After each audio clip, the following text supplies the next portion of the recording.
اور اس سرزمین سے اسلام کا نام و نشان بھی ختم ہو جائے گا۔ بلبن کے مکتوب نے ناصر الدین محمود کو متوحش و متفقی کر دیا تھا۔ وہ فوری طور پر دہلی روانگی اٹھ کھڑا ہوا۔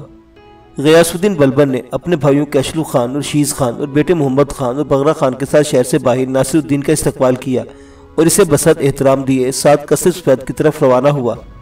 خوانین چہلگان پہلے ہی سے دربار عالی میں موجود تھے۔ ناصر الدین کے پہنچتے ہی بنا کسی زرد و قدا کے اسے تخت دہلی پر اجلاس کرنے کی گزارش کی گئی اور ناصر الدین محمود نے سلطنت کی بھلائی اور بہبود کی خاطر اپنی تباہ کے خلاف یہ پیشکش قبول کر لی۔ علاؤالدین مسعود نشے میں دھت اپنی خوابگاہ میں غفلت میں پڑا تھا۔ اسے خبر ہی نہ ہو سکی کہ اس کی بادشاہت اس کے اپنے اعمال بد کی وجہ سے اس کے ہاتھوں سے نکل گئی۔ اس کی حکومت کی مدت 4 سال 1 مہینہ اور 1 دن تھی۔ اسے فوری طور پر گرفتار کر کے نظر زندان کیا گیا اور تاج سلطنت ناصر الدین محمود کی سر کی زینت بنا۔ سلطان شمس الدین التمش کا چھوٹا بیٹا ناصر الدین محمود، جس کا نام سلطان التمش نے اپنے بڑے اور بے حد عزیز بیٹے ناصر الدین محمود کے نام پر رکھا تھا، جس نے عالم شباب میں لکھنوتی میں وفات پائی تھی۔ مرحوم بیٹے کی محبت و شفقت سے مجبور ہو کر سلطان نے اپنے نومولود بیٹے کو اسی کے نام سے نوازا تھا اور اسے اپنے بیٹے کی تعلیم و تربیت پر خصوصی توجہ دی تھی۔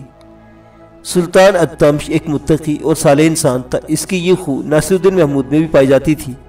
وہ اپنے عظیم باپ کی طرح عادل اور منصف تھا۔ وہ بہادر اور جری تھا۔ اس نے جاگیر بڑوچ کے انتظام سے ثابت کر دیا تھا کہ اس کے اندر نظم و نسق چلانے کی صلاحیت بدرجہ عطا موجود ہے۔ وہ درویش صفت، فقیرانہ منش انسان تھا۔ اسے سلطنت حکومت سے کوئی رغبت و لالچ نہ تھی، مگر عمر اور خاص طور پر بلبن کے کہنے پر ملک کی ناگفتہ حالت کے پیش نظر اس نے حکومت کی باغ ڈور سنبھالنے پر آمادگی ظاہر کی تھی۔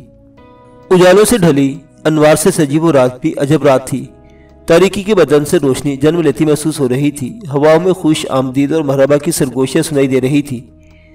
فضا میں مسرت و انبساط کے رنگ گھلے ہوئے تھے۔ گزرتے وقت کا ہر لمحہ آنے والے اچھے وقت کی نوید دے رہا تھا۔ قصر سفید میں دربار شاہی میں ناصر الدین محمود اپنے پدر معظم سلطان شمس الدین التمش کی تخت پر جلوہ افروز تھا۔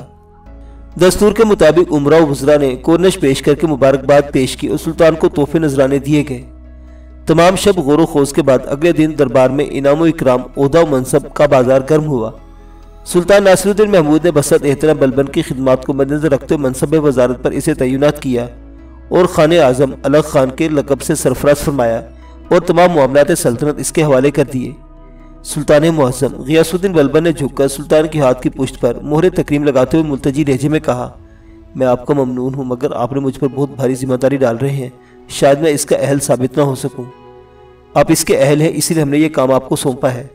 سلطان محمود نے پورے یقین سے جواب دیا، آپ کو اپنا نائب بنا کر امور سلطنت کا تمام اختیار آپ کے ہاتھوں میں دے دیا ہے۔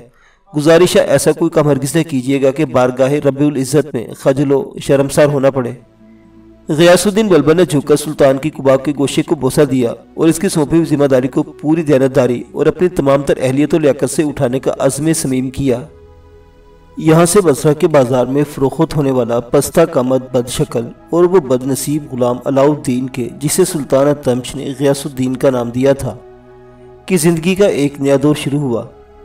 بلندی کی طرف چلنے کا سفر آج اس منزل پر پہنچ گیا تھا کہ عنان حکومت اس کے ہاتھ میں آ گئی تھی۔ چنانچہ اس نے نیابت کے قواعد اور ملکداری کے آئین کی بنیاد رکھی اور ایک طائرانہ نگاہ امور سلطنت پر ڈالی۔ سلطان التمش کے بعد رکن الدین فیروز شاہ، رضیہ سلطان اور علاؤالدین مسعود شاہ کی حکومتوں نے سلطنت کا نظام درہم برہم کر دیا تھا۔ خاص طور پر مسعود شاہ کے 4 سالہ دور حکومت نے ملک کو تباہی کے دہانے پر لا کھڑا کیا تھا۔ دوسری طرف منگول ایک بار پھر متحرک ہو چکے تھے۔ انہوں نے کابل، غزنی، قندھار، بلخ اور ہرات میں آفت بپا کی ہوئی تھی۔ ان حالات میں سلطنت دہلی ان کے خطروں سے محفوظ نہیں تھی۔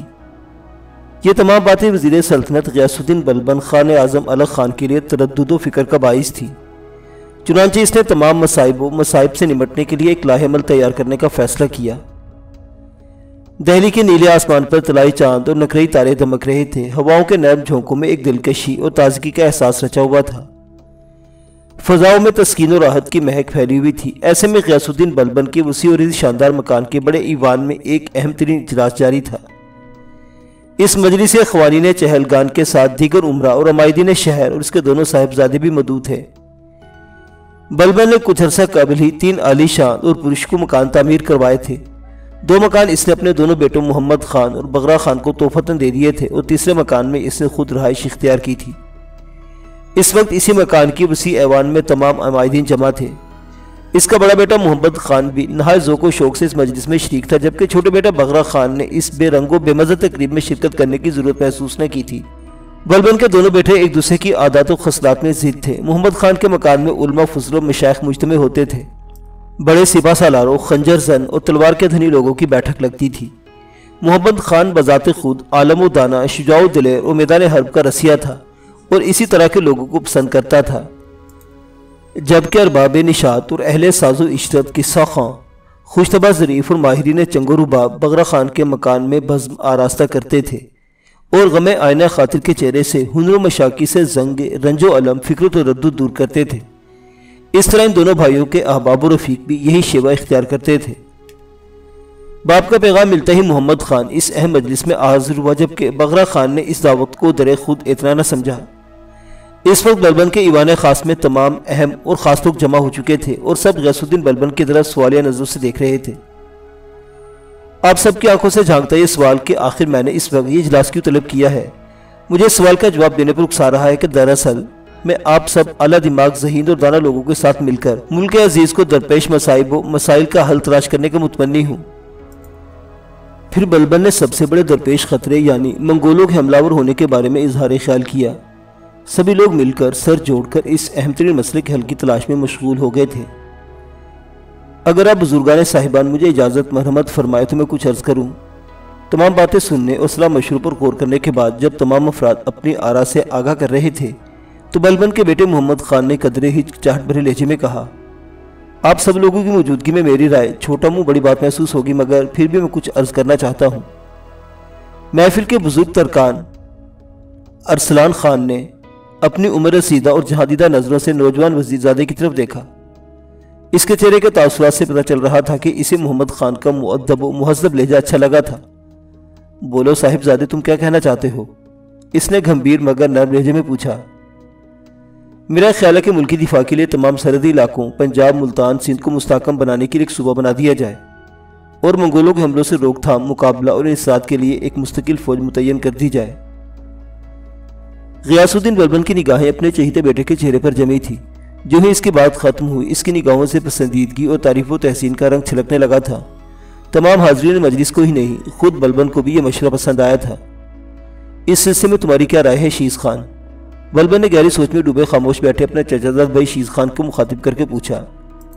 شیز خان ایک ذہین، بہادر اور دوراندیش اور وفادار انسان تھا اور بلبن اسے نہ صرف پسند کرتا تھا بلکہ اس پر بے حد اعتماد بھی کرتا تھا۔ صاحبزادے محمد خان نے وہی کچھ کہا جو میرے دل میں تھا، اس سے عمدہ اور صاحب رائے کوئی اور ہو ہی نہیں سکتی۔ غیاث الدین بلبن نے اس رائے پر عمل درآمد کا فوری طور پر فیصلہ کر لیا۔ ملتان، پنجاب اور سندھ کو ایک صوبے میں منسلک کر دیا گیا۔ ایک مستقل فوج متعین کر کے وہاں کا انتظام اس نے شیز خان کے حوالے کر دیا۔ اسی محفل میں اس نے شیز خان کو خان معظم کے لقب سے بھی نوازا تھا۔ اسی محفل میں اس نے قاضی منہاج السراج جریانی کو طبقات ناصری لکھنے کی ہدایت کی تھی۔ ایک ایسا بے مثل شاہکار تحریر کیجیے جو نہ صرف سلطان محترم کا نام زندہ رکھے بلکہ رہتی دنیا تک آپ کے نام کو بھی زندہ رکھنے کا باعث بنے۔ بلبن نے مؤدبانہ لہجے اور مشتاق آواز میں منہاج السراج سے جریانی سے گزارش کی تھی اور قاضی جریانی نے دونوں ہاتھ سینے پر رکھ کر قدرے جھکتے ہوئے یہ گزارش قبول کر لی تھی۔ چند ہی دنوں بعد سلطان ناصر الدین محمود بلبن کے اشاروں پر ملتان پر فوج کش ہوا، پھر دریائے چناب کے کنارے پہنچ کر خیمہ انداز ہوا۔ یا اس نے غیاث الدین بلبن کو لشکر کی سپہ سالاری سونپی اور دریائے سندھ کی طرف روانہ کیا۔